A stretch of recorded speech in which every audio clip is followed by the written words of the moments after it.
الذی اجاب دعوتی فنجانی من الغرق بالسفینۃ وفضلنی بالنبوۃ۔ حضرت نوح علیہ السلام کھڑے ہوتے ہیں، رب کی حمد و ثنا بیان کرتے ہیں اور فرماتی ہیں کہ اللہ رب العالمین نے مجھے مجیب الدعوات بنایا، میری ہر دعا کو قبول کیا،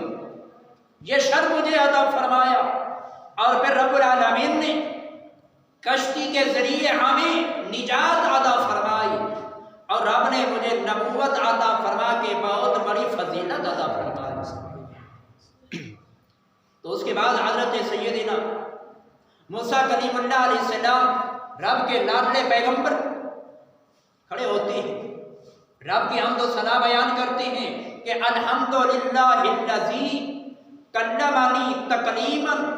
واصطفانی وانزل علی التوراۃ وجعل ہلاک فرعون ونجاۃ بنی اسرائیل علی یدی۔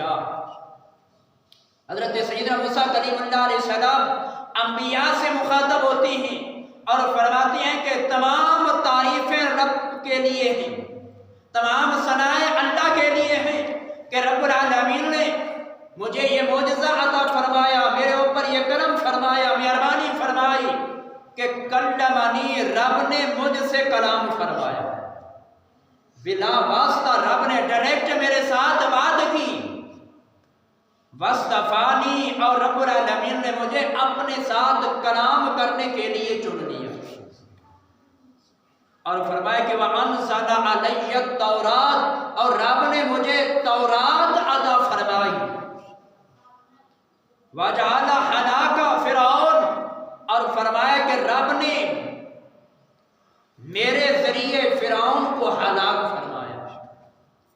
وَنِجَاتًا بَنِي اسرائیل، اور میرے ذریعے رب نے بنی اسرائیل کو نجات عطا فرمائی۔ تو اس کے بعد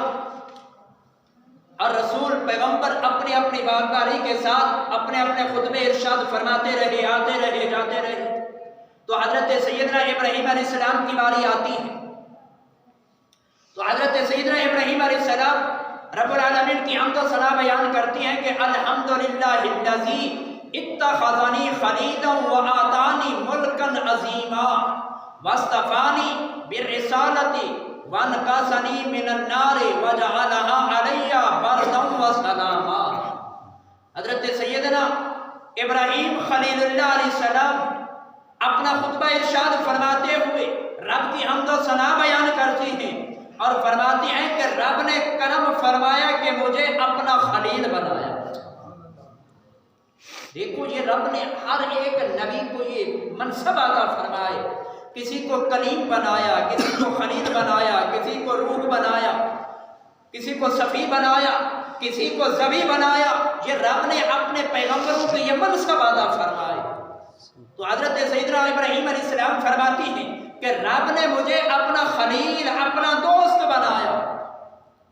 اور فرمایا کہ مجھے رب نے ملک عظیم عطا فرمایا،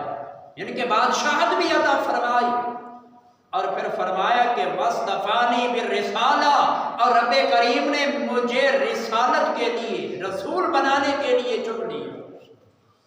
اور پھر فرمایا وانقذنی من النار، اور فرمایا کہ جب نمرودیوں نے مجھے آگ کے اندر ڈالنا چاہا، تو جب انہوں نے مجھے پنگوڑے پہ بٹھایا آگ کے اندر ڈالنا چاہا، تو رب نے اس آگ کو یہ حکم فرمایا کہ قل یا نار کونی بردا وسلاما علی ابراہیم، کہ فرمایا کہ اللہ رب العالمین نے آگ کو میرے لیے گلزار بنا دیا۔ تو آخر کے اندر حضرت سیدنا عیسیٰ روح اللہ علیہ السلام کھڑے ہوتے ہیں، اپنا خطبہ ارشاد کرتے ہیں، فرماتے ہیں کہ الحمدللہ الذی علمنی التوراۃ والانجیل وجعلنی ابرئ الاکمہ والابرص واحیی الموت باذن اللہ۔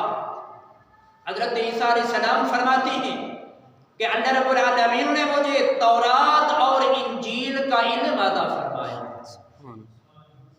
اور فرماتی ہے کہ رب نے میرے ہاتھ پہ برس، اور فرماتی ہے کہ زندوں کے لیے شفا رکھ دی، یعنی کہ جو مردہ ہے ان کو میں ہاتھ لگاتا تو وہ زندہ ہو جاتا، برس کی بیماری والے آتے تو میں ہاتھ لگاتا، رب العالمین ان کو شفا عطا فرما دیتا۔ اگر مادر ذات اندھے آتے یعنی کہ جن کے آنکھوں کا نام و نشان بھی نہ ہوتا، وہ میرے پاس آتے، میں ہاتھ لگاتا تو رب العالمین ان کو آنکھوں کا نور عطا فرما دیتا۔ اور فرماتے ہیں کہ وَجَعَلَنِي مِثْلَ آدم خَلَقَهُ مِن تُرَابٍ ثُمَّ قَالَ لَهُ كُن فَيَكُونُ وَعَلَّمَنِيَ الْكِتَابَ وَالْحِكْمَةَ۔ حضرت عیسیٰ علیہ السلام فرماتے ہیں کہ رب العالمین نے مجھے آدم علیہ السلام کی مثل بنایا، یعنی کہ جیسے آدم علیہ السلام کو رب نے بغیر ماں اور باپ کے بنایا، اسی طرح رب العالمین نے حضرت عیسیٰ علیہ السلام کو بغیر باپ کے بنایا۔ اور پھر فرماتے ہیں کہ اللہ رب العالمین نے مجھے یہ معجزہ عطا فرمایا کہ میں مٹی سے پرندے بناتا، ان کے اندر پھونکتا تو رب العالمین ان کو زندہ فرما دیتا۔ تو جب تمام انبیاء کرام نے اپنے اپنے معجزوں کا ذکر کر لیا، اپنے اپنے منصب کا ذکر کر لیا، جو رب نے ان کو منصب عطا فرمائے ان کا ذکر کر لیا، تو آخر کے اندر حضور تاجدار دو جہاں صلی اللہ تعالیٰ علیہ وسلم نے خطبہ صدارت ارشاد فرمایا۔ تو حضور احمد دو عالم علیہ السلام کھڑے ہوتی ہیں تو آپ رب العالمین کی حمد و ثنا بیان کرتی ہیں کہ الحمدللہ الذی ارسلنی رحمتا للعالمین۔ سبحان اللہ۔ حضور احمد دو عالم علیہ السلام کھڑے ہو کر رب کی حمد و ثنا بیان کرتی ہیں اور انبیاء کی جماعت سے مخاطب ہو کر ارشاد فرماتی ہیں کہ اللہ رب العالمین نے مجھے تمام جہانوں کے لیے رحمت للعالمین بنا کر بھیجا، اور فرماتی ہیں کہ وَكَافَةً لِلنَّاسِ بَشِيرًا وَنَذِيرًا، اور فرمایا کہ رب العالمین نے مجھے تمام انسانوں کے لیے ان کو ان کے نقصان سے ڈرانے والا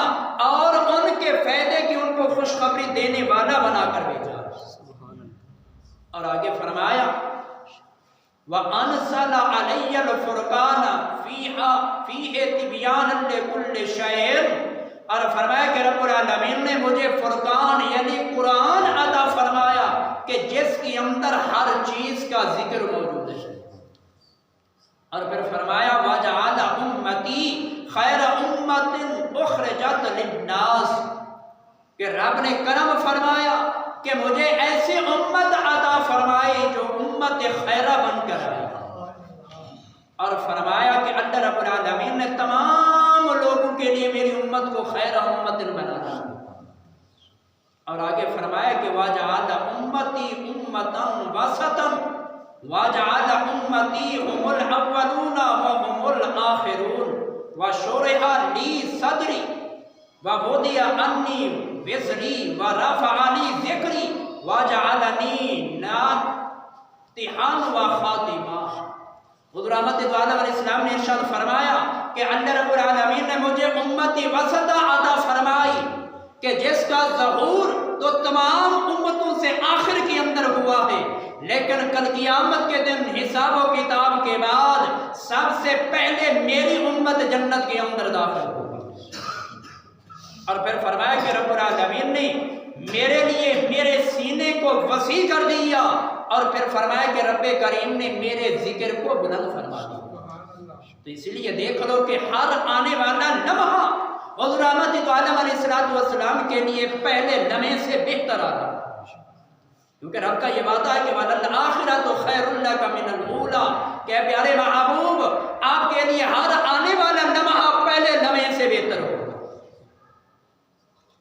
تو وقت گزرتا رہا، تمام انبیاء کرام نے اپنے اپنے خطبات پیش کیے، حضور احمد دو عالم علیہ السلام نے بھی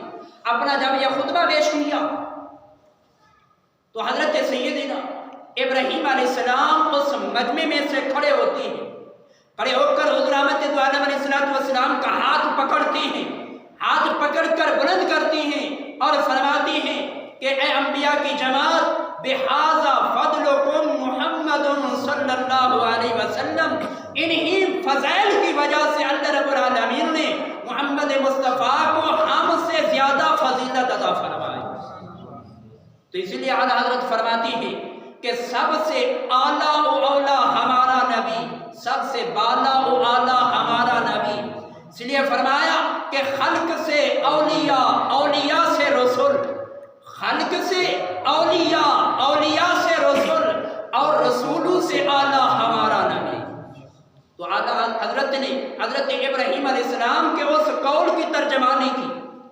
کہ جس قول کے اندر حضرت ابراہیم علیہ السلام نے انبیاء سے یہ فرمایا کہ انہی فضائل کی وجہ سے اللہ رب العالمین نے محمد مصطفیٰ کو ہم پہ فضیلت عطا فرمائی، تو اعلیٰ حضرت نے پھر اسی قول کی ترجمانی کی کہ خلق سے اولیاء، یعنی عام مخلوق سے اولیاء کا درجہ زیادہ ہے، خلق سے اولیاء اور اولیاء سے رسول، رسولوں اولیاء سے زیادہ درجہ رسولوں کا ہے، اور رسولوں سے اعلیٰ ہمارا نبی، یعنی کہ رسولوں سے بھی زیادہ رب نے جو درجہ عطا فرمایا ہے وہ ہمارے محبوب کو عطا فرمایا۔ اس لیے رب نے قرآن کے اندر یہ بات ارشاد فرمائی کہ تلک الرسل فضلنا بعضهم علی بعض، رب نے فرمایا کہ یہ رسولوں کی جماعت ہے، اس کے اندر ہم نے بعض کو بعض کے اوپر فضیلت عطا فرما دی۔ جیسے ابراہیم علیہ السلام کو رب نے خلیل بنایا، حضرت موسیٰ علیہ السلام کو کلیم، یعنی کہ ان کے ساتھ رب نے کلام فرمایا، اور اسی طرح رب نے اپنے محبوب کو لامکانوں پہ بلا کے بلا حجاب اپنے دیدار سے مشرف فرمایا۔ تو جب مسجد اقصی کے اندر یہ نظام مکمل ہو گیا تو حضور احمد علیہ السلام نے پھر اگلے سفر کا ارادہ فرمایا کہ ثم عرج بنا الی السماء الدنیا۔ حدیث مبارکہ حضور احمد علیہ السلام فرماتی ہیں کہ پھر مجھے آسمان دنیا کی طرف بلند کیا گیا۔ تو آپ جب آسمان دنیا پہ پہنچے تو وہاں سب سے پہلے حضرت سیدنا آدم علیہ السلام سے آپ کی ملاقات ہوتی ہے، گفت و شنید ہوتی ہے۔ آدم علیہ السلام آسمان دنیا پہ آپ کا استقبال کرتی ہے۔ تو جب حضور احمد علیہ السلام نے آسمان دنیا پہ رب کی نشانیوں کے نظارے کر لیے تو کیا دیکھتی ہے کہ حضرت آدم علیہ السلام کی کیفیت یہ ہے کہ آپ کرسی پہ جلوہ فرما ہیں، دائیں طرف دیکھتی ہیں تو خوش ہوتی ہیں، مسکراتی ہیں، بائیں طرف دیکھتے ہیں تو غمگین ہو جاتے ہیں، آنکھوں سے آنسو جاری ہو جاتے ہیں۔ تو جب حضور احمد علیہ السلام نے یہ کیفیت دیکھی تو جبریل امین نے محبوب کی بارگاہ کے اندر عرض کیا کہ اللہ کے پیارے محبوب، آپ نے جو یہ نظارہ کیا ہے کہ آدم علیہ السلام دائیں دیکھتے ہیں تو پریشان ہو جاتی ہیں، بائیں دیکھتی ہیں تو خوش ہو جاتی ہیں، تو اس کی وجہ یہ ہے کہ دائیں اور بائیں یہ جو مخلوق نظر آ رہی ہے یہ آدم علیہ السلام کی اولاد ہے۔ دائیں طرف ایسی اولاد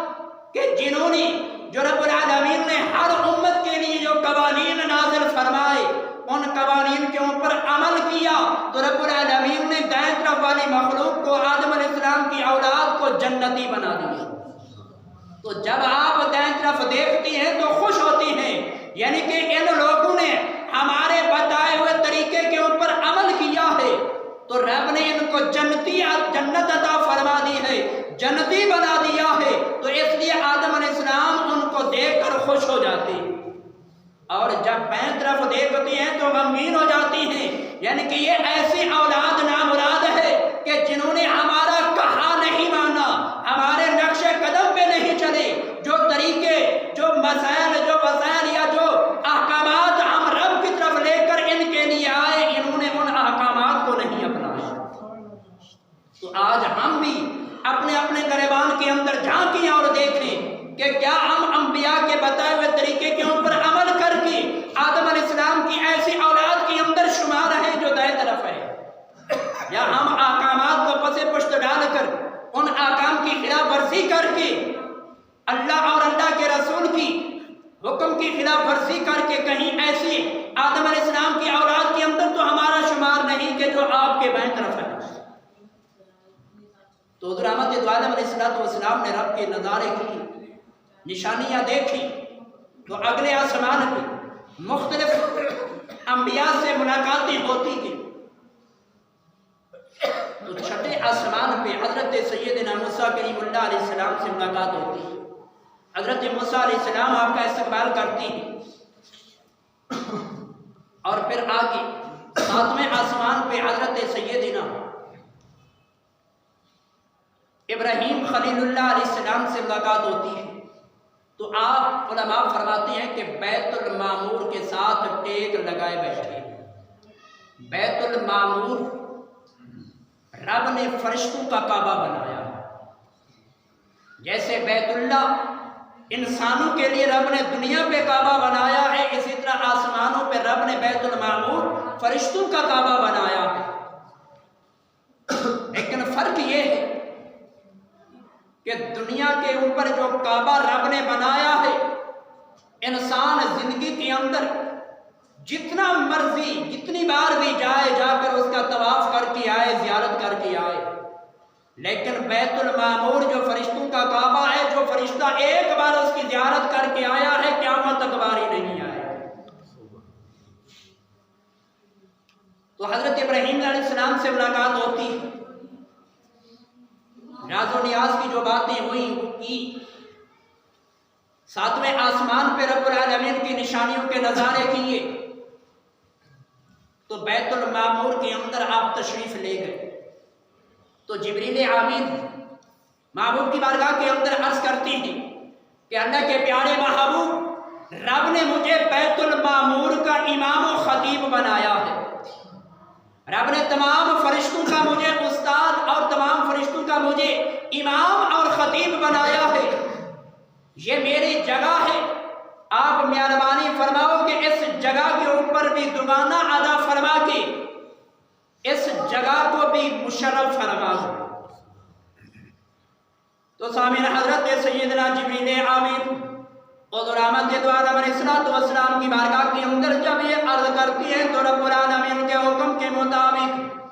حضور احمد دو عالم علیہ السلام نے بیت المعمور کے اندر فرشتوں کی امامت فرمائی. رب العالمین کے پیارے محبوب کی اقتدا کے اندر فرشتوں نے دگانا ادا کیے. اللہ کے پیارے محبوب نے دگانا ادا فرمانے کے بعد اس مقام سے آگے کا جب سفر شروع کیا تو جبریل امین آپ کے ساتھ ہیں. چلتے چلتے جب سدرۃ المنتہا پہ پہنچے تو جبریل امین محبوب کی بارگاہ کے اندر عرض کرتے ہیں کہ یا رسول اللہ، اللہ رب العالمین کے حکم کے مطابق یہ میرا آخری مقام ہے، اس سے آگے مجھے جانے کی اجازت نہیں. تو سامعین، جبریل امین نے جب ساتھ چھوڑنا چاہا تو حضور احمد دو عالم علیہ السلام نے ارشاد فرمایا کہ جبرائیل،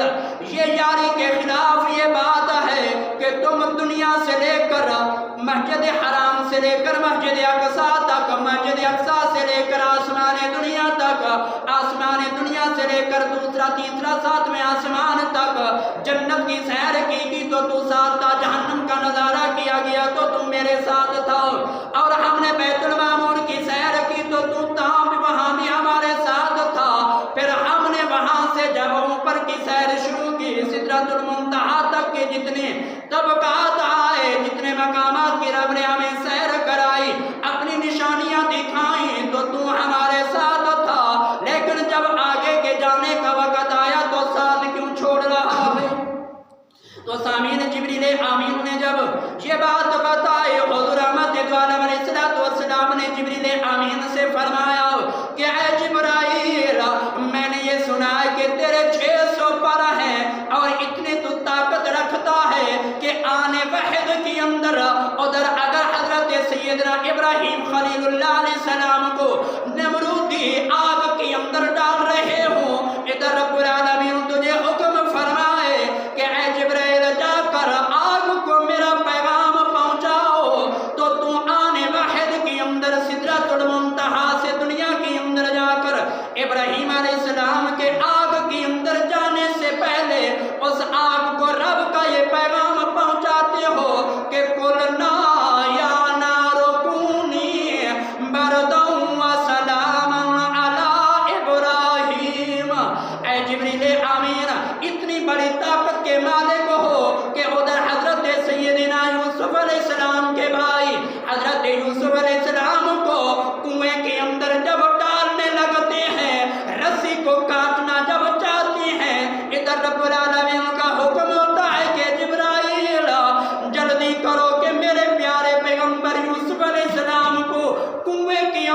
گرنے نہیں دینا بلکہ اپنے پروں پہ اٹھانا ہے۔ اے جبرائیل اپنی طاقت کا مظاہرہ کر کے تم وہاں کنویں کے اندر پہنچ کر حضرت یوسف علیہ السلام کو اپنے پروں پہ اٹھاتے ہو۔ فرمایا کہ جبرائیل اتنی بڑی طاقت کے مالک ہو کہ ادھر حضرت سیدنا ابراہیم علیہ السلام اپنے بیٹے حضرت سیدنا اسماعیل علیہ السلام کو زمین پہ لٹا کے ان کے سینے پہ اپنا گھٹنا رکھ کر گلے پہ چھری چلانا چاہ رہے ہوتے ہیں۔ ادھر رب کی طرف سے حکم ہوتا ہے کہ جبرائیل جلدی کرو، جنت کے اندر جا کر میں ڈالو، دنیا کے اندر جا کر میرے پیارے پیغمبر اسماعیل علیہ السلام کو چھری کے نیچے سے نکال کر مینڈے کو نیچے لٹا دو۔ اے جبرائیل آنے واحد کے اندر تم اپنی طاقت کا اظہار کرتے ہوئے جنت کے اندر بھی جاتے ہو، وہاں سے دمبا بھی لیتے ہو، دنیا پہ بھی پہنچتے ہو، چھری کے چلنے سے پہلے اس دمبے کو چھری کے نیچے بھی رکھتے ہو، اللہ کے پیغمبر کو نیچے نکالتے ہو۔ اتنی طاقت کے باوجود آج تم یہ کہتے ہو کہ اللہ کے پیارے حبیب میرے اندر اتنی طاقت نہیں کہ میں اب اگر ایک بال برابر بھی اوپر گیا تو یہ میرے 600 پر جو رب نے مجھے عطا کیے ہیں یہ سب کے سب جل جائیں گے۔ تو سامعین جب جبریل امین نے لاچاری کا اظہار کیا تو حضور رحمت دو عالم علیہ السلام نے جبریل امین سے فرمایا کہ جبرائیل پھر ایسے کرو کہ اگر تمہاری کوئی تمنا ہو، تمہاری کوئی آرزو ہو تو وہ بتاؤ۔ حضور رحمت دو عالم علیہ السلام نے فرمایا کہ جبرائیل اصل بات یہ ہے کہ میں ایک ادھار چکانا چاہتا ہوں۔ ایک وقت تھا کہ جب نمرودی میرے دادا حضرت ابراہیم علیہ السلام کو آگ کے اندر ڈال رہے تھے تو تم ابراہیم علیہ السلام کے پاس گئے، جا کر اللہ کے پیارے پیغمبر سے یہ بات کہی کہ اللہ کے پیارے خلیل اگر کوئی تمہاری کوئی آرزو، کوئی تمنا، کوئی خواہش، کوئی رب کی بارگاہ کے اندر تمہارا پیغام ہو تو بتاؤ، میں وہاں جا سکتا ہوں جہاں کوئی نہیں جا سکتا۔ تو اللہ کے پیارے حبیب نے فرمایا کہ جبرائیل اگر تمہاری بھی کوئی تمنا، کوئی آرزو ہو تو بتاؤ، تمہاری تو انتہا سدرۃ المنتہا تھی، میں اس سے بھی آگے جا رہا ہوں جہاں نہ کوئی آج تک گیا ہے نہ آج کے بعد کوئی اور جائے گا۔ تو سامعین جبریل امین نے محبوب کی بارگاہ کے اندر عرض کیا کہ اللہ کے پیارے حبیب میری بھی ایک آرزو، تمنا، خواہش یہ ہے کہ رب کی بارگاہ کے اندر یہ دعا کرنا کہ کل قیامت کا دن ہوگا، نفسی نفسی کا عالم ہوگا، ہر ایک اپنے عرض کے اندر غرق ہوگا۔ یا رسول اللہ میری آرزو یہ ہے کہ جب تمہاری امت پل صراط سے گزرے رب العالمین مجھے یہ اجازت عطا فرمائے کہ میں آپ کی امت کے لیے پل صراط کے اوپر اپنے پر بچھا دوں، آپ کی امت میرے پروں پہ چل کے اس پل صراط کو پار کرے۔ سبحان اللہ۔ تو دیکھو کہ اللہ رب العالمین نے اپنے محبوب کو کیسا مقام عطا فرمایا۔ لیکن ایک ہم ہیں کلمہ بھی پڑھتے ہیں، ان کا اپنے آپ کو امتی بھی کہلواتی ہیں، اور پھر جو رب نے ان کو منصب عطا کی، جو معجزات کمالات عطا کیے، ان کمالات کو ہم نہ ماننے کی کوشش بھی کرتے ہیں۔ تو کیا اگر چمگادڑ یہ کہے کہ مجھے سورج پسند نہیں، تو کیا اس کی ناپسند سے سورج کی روشنی کے اندر کمی واقع ہوگی؟ تو اسی طرح بھی اگر ہم علم غیب کا انکار کریں گے تو پھر بھی اللہ رب العالمین کیا ہم سے علم غیب واپس لے لے گا؟ اگر ہم اختیار کا انکار کریں گے تو کیا رب العالمین اپنے محبوب کو جو اختیار دیا ہے وہ واپس لے لے گا؟ اگر ہم یہ کہیں کہ نبی کو نعوذ باللہ من ذالک کے دیوار کے پیچھے کا پتہ نہیں، تو کیا اللہ رب العالمین نے جو یہ منصب ادا کیا ہے وہ واپس لے لے گا؟ نہیں۔ اس سے کیا ہوگا کہ ہم اپنا ہی نقصان کریں گے، اپنے عقیدے کی تباہی، اپنے اعمال کی تباہی ہی مول لیں گے، لیکن ہمارے ایسا کہنے سے اللہ رب العالمین کے پیارے محبوب کے کسی منصب کے اندر کوئی کمی باقی نہیں ہوگی۔ تو رب ذوالجلال کی بارگاہ کے اندر دعا کے خالق کائنات ہمیں اپنے محبوب کے تمام کمالات کو دلی طور پہ تسلیم کرنے کی توفیق عطا فرمائے۔ آمین۔